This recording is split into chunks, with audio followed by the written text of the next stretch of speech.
Démosle por favor la más cálida bienvenida al actor Harrison Ford.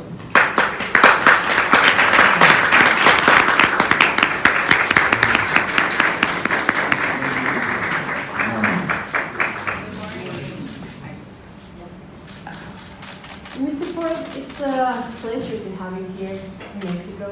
Very kind, thank you. Welcome.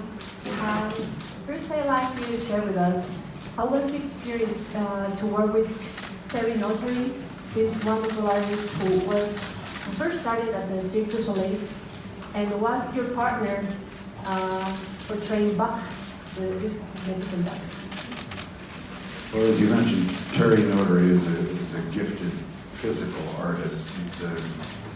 He's a former gymnast and worked with Cirque du Soleil. And we used Terry to represent Buck and to perform the activities that Buck that we would later illustrate through computer-generated graphics. But for me to have some place to look and someone to react to, something to react to, we employed Terry Notary. He was brilliant. He was really very useful to the process. I'm very grateful for his help. And well, The Call of the Wild is a classic in American culture. And now this movie shows us this journey of your character, John Thornton and Buck. But do you think that telling the story from the dog's point of view makes it different? It's more like an emotional thriller or something like that? Well, I think it's a shared point of view. In the book, the character that I play, John Thornton, has no background, no backstory. We don't know where he comes from. He comes into Buck's life at an important moment, and he's critical to saving Buck and to allowing his journey to continue, Buck's journey to continue. So he's an invention outside of the book, that character. And we wanted to have his story parallel Buck's story, but be a human story. And it's almost the reverse. John Thornton is a man who left his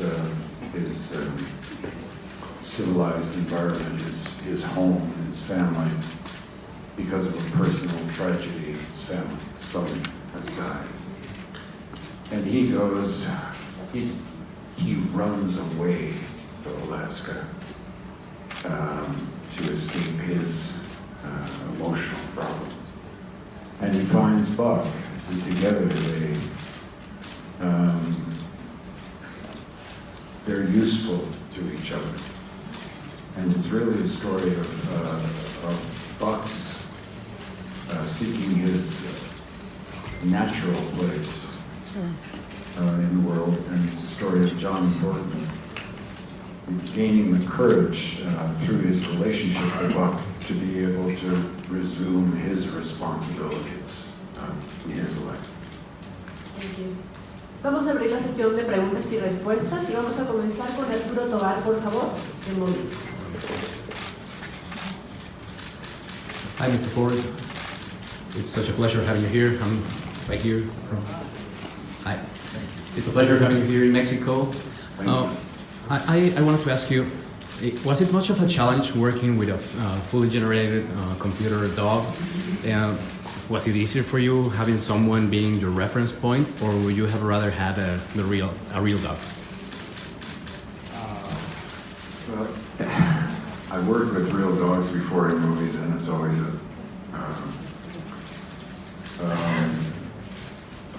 little complicated. You know, it takes a lot more time. And you don't always get exactly what it is you're hoping for. But no, the job of actor is to pretend that that there's something happening that is not, and so it's not really that much more difficult. But for me, I enjoyed it. It was a different kind of challenge, and it really became effortless. But there was a certain physical intimacy with the dog and with Jerry Notary that seemed a little bizarre at first. I was petting him behind the ears for the first week and realizing, thinking about it, but I got over that fairly quickly. It was fun. I enjoyed it. Thank you very much. Luz, por favor, quiero que nos haga un poco de luz para nuestros compañeros de cámaras. Por favor, cuando les nombre para que hagan su pregunta, pónganse de pie. Así que Liz Gil, de Cine, Información y Más, es tu turno. Here. Arizona, welcome to Mexico. Not always we have the chance to meet a legend like you. I would like to know your top 5 minutes in your career in history. I'm sorry? Your top 5 minutes? Yes. No. Your 5 moments in your career. Top 5 moments in your career. Well, that would be my first job, in which I played a bellboy. My lines were paging Mr. Jones, paging Mr. Jones. Mr. Jones, I believe I ad-libbed that. That was my entire part. That was my first major moment. I guess my second major moment was when I was brought into the office of the man who was responsible for the actors that were under contract to Columbia Pictures at the time, and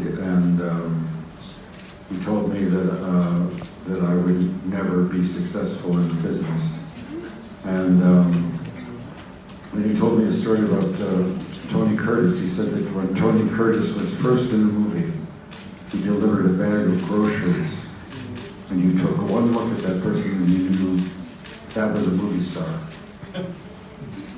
And I leaned across his desk and I said, I thought you were supposed to think that that was a grocery delivery boy. And he threw me out of his office and later managed to get me fired. So that's the second. Getting fired from that job was really fantastic for me because it let me loose again.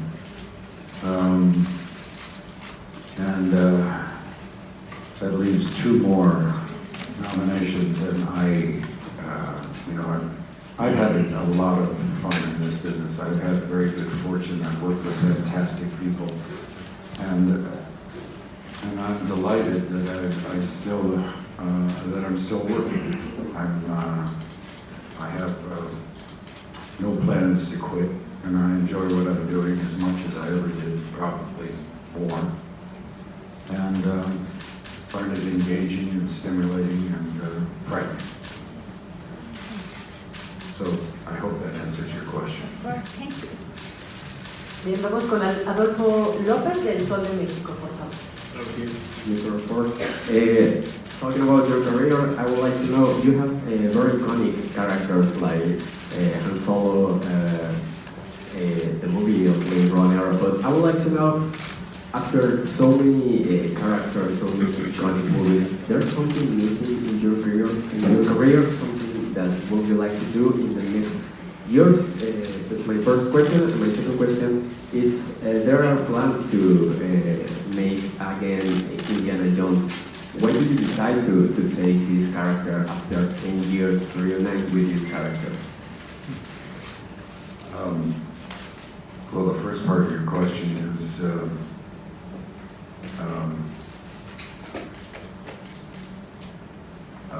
I forgot the first part of your question. What's missing? I don't know what's missing. I don't know what's coming. I think the fun of my job is that the projects come along, and some projects I develop and work anticipate, know that it's coming. And that process is engaging and interesting intellectually. But I guess, what I would like to do is what I haven't done. And in between that, to do another Indiana Jones movie seems like a good idea if we have a good script. And I believe we are very close to having the script that we want. And I'm excited about doing it. But for me, it's the work itself. It's the process of working with a new group of people and establishing a collaborative atmosphere and problem solving. That's the work, day to day, of an actor. That's a pleasure for me. It's still something I very much enjoy.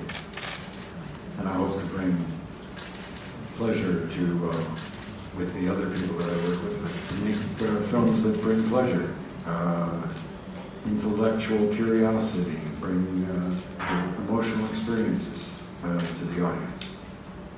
So I'm still enjoying my work and take great pleasure in it. Grateful that I have the opportunity to continue. Thank you very much. Tania Medina, de TV Mexiquense, por favor.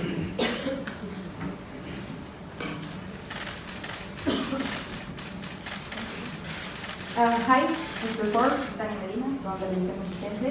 Morning. I would like to ask you, returning to The Call of Wild, how similar are you to your character in terms of relationship with a dog through your life? Were you close or have you been close to a dog along your life? Thank you. Yeah, I grew up with dogs, although I was raised in the city of Chicago. We had a dog in our family when I was about 10 years old, I think, for the first time. And I've had dogs ever since. In my family now we have 3 dogs. And we've always had rescue dogs, dogs that come from animal shelters or that people can't keep. And we're dog people. And my son and my wife are also very fond of our dogs, and we're part of the family.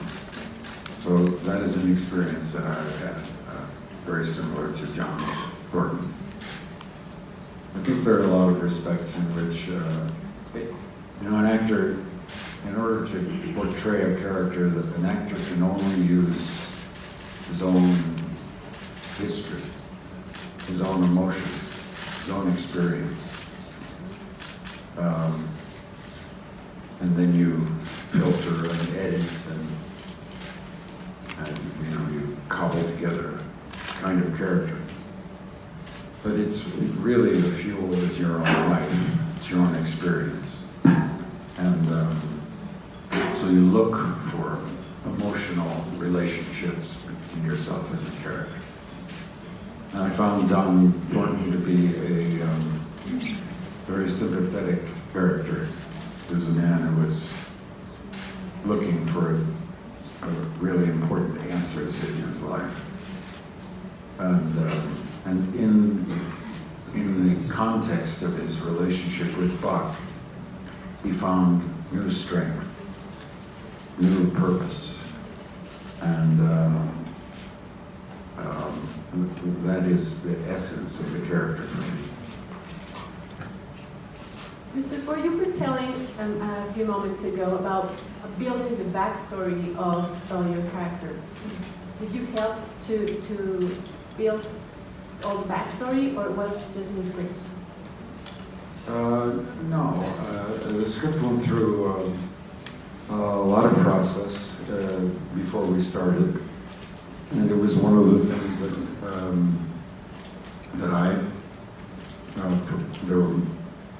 few things I proposed. I don't remember whose idea was what, because it always came up in a collaborative atmosphere. But I was anxious to have the character have a emotionally meaningful history, and my collaborators felt the same, so it was invented over a period of time, and everybody contributed a little bit to the telling of that part of the story.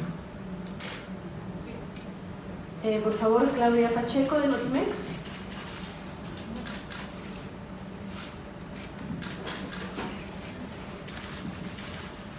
Buenos días, Claudia Pacheco de la agencia Notimex. Por su trayectoria, por la participación que usted ha tenido en distintas películas y los personajes que ha usted interpretado, se le considera como uno de los actores más importantes a nivel mundial. Yo quisiera saber qué opina usted de esta distinción que le hacen, y ahora que se acerca la próxima entrega de los premios Oscar, creo que se le sigue debiendo a usted este galardón. ¿Qué opina al respecto? Gracias. Just asking that on the next Academy Awards, they owe you a tribute. What do you think about it? I'll be all right.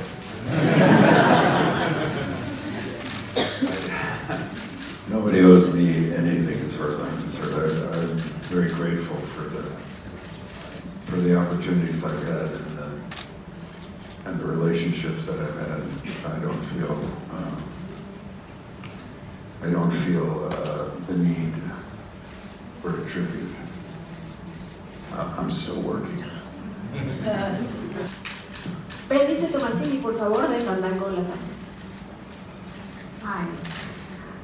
Over the decades, Call of the Wild has inspired everything from a silent movie to a Snoopy TV show. What did time and new technologies provide to this new take on the classic novel and the opportunity to create a bigger, more ambitious version of this story? Well, I mean, the capacity of what we're able to do in computer graphic design is been vastly improved in the last 10 to 12 years. When we started with Star Wars, we're still using models of the Death Star, for instance, and it was when we were moving the camera across it. It was a very laborious kind of crude process. And now we've come to the point where we really can represent nature, the natural world, in a remarkable way. And I think what we were able to do with in the production of Call of the Wild is to create the beauty of nature, the vastness, the scope and scale of nature in a way that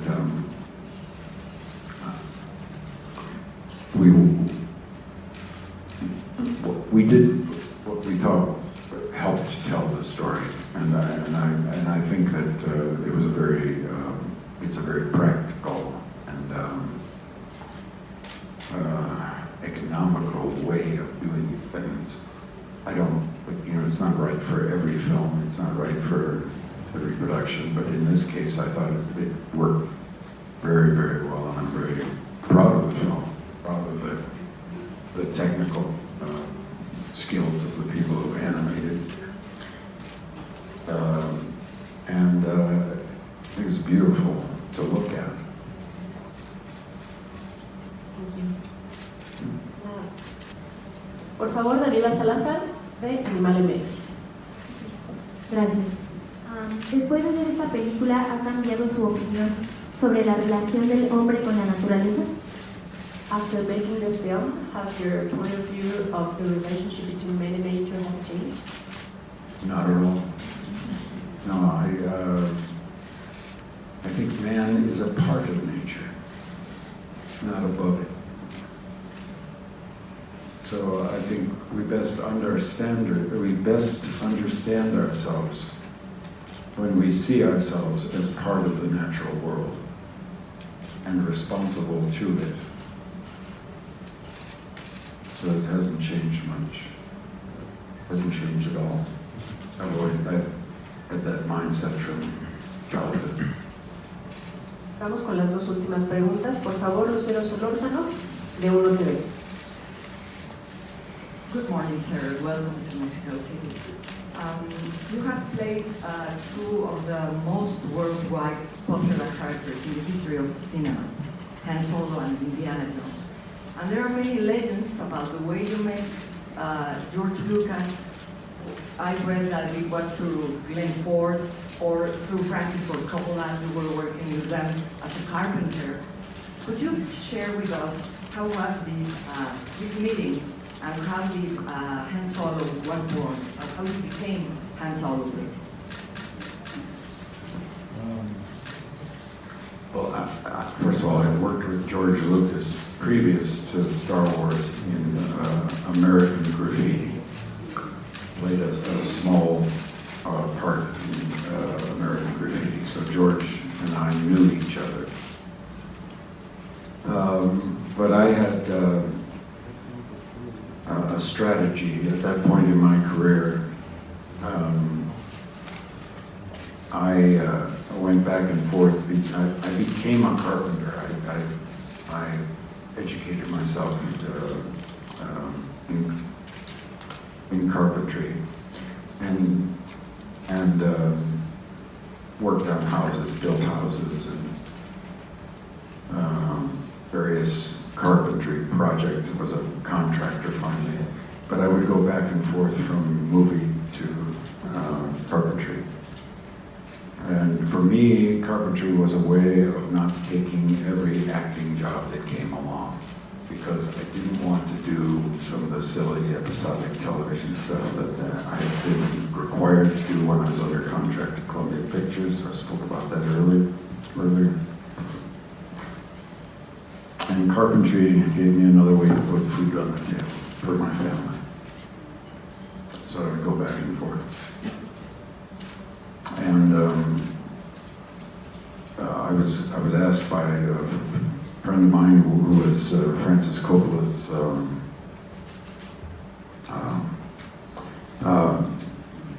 scenic designer to install a elaborate entrance to Francis's offices, because he couldn't find another Finnish carpenter to do it.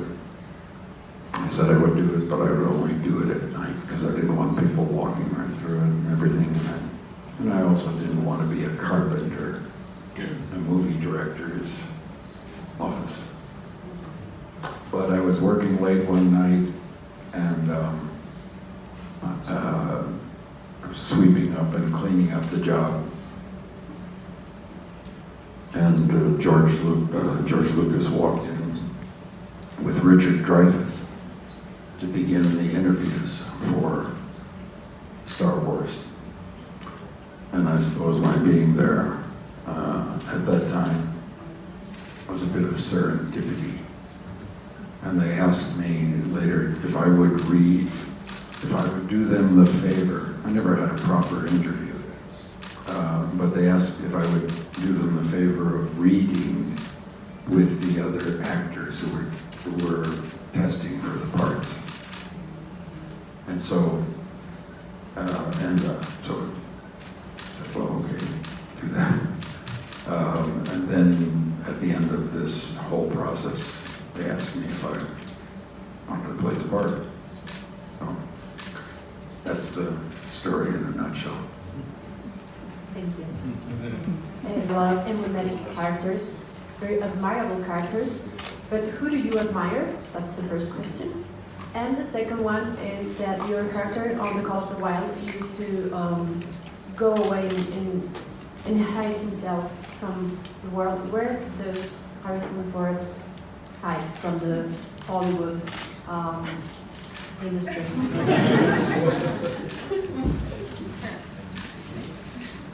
Well, I thought I could hide in Mexico. So all American outlaws think you can hide in Mexico. I don't know.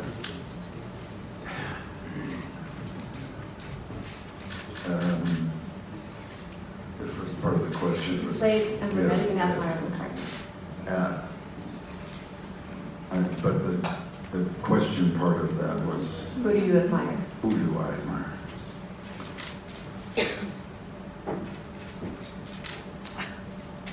I admire everyone who does plays their part in the world responsibly, ethically. I admire so many people. I don't have any particular heroes. I never did. I didn't really believe in heroes. I believe in real people, in the real world. But I'm not, I don't have a list of names available. But and as far as hiding from Hollywood,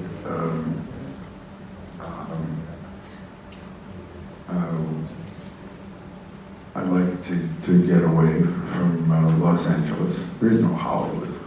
It's an industry. It's not a place. The place is Los Angeles, and it's becoming a hard place to live because of the density of the place. So I like to get away to the country, and we have a home in the country where we spend much time as possible. Thank you. Thank you. And well, I'm closing this Q&A asking you, what did you consider to accept to work on The Call of the Wild? Was because of the meaning of the story in the American culture, or your character, or the people that was involved in it? All of the above. All of the above. I thought the book is worthy of a powerful retelling of it, and in this case, we wanted to make a family film. It's a very tough book. It's the reality of nature is graphically described in this book, and we wanted to do a version of it that told the essential story of Call of the Wild.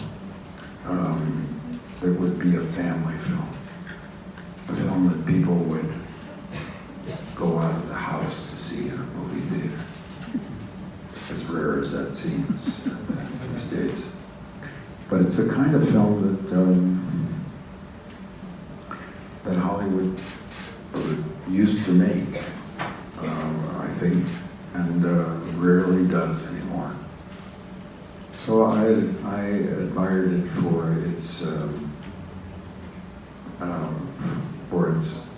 I haven't worked for a family audience, really. I mean, yes, the Indiana Jones and the Star Wars films have become sort of staples of family entertainment, and they're passed on generation to generation through families. And I'm very grateful for that, because I think it's had a lot to do with my being able to sustain a career through generations. And I hadn't done a family film for a while, and I thought it would be nice to do that. I thought it would be interesting to work with the technical issue of not having the animals present.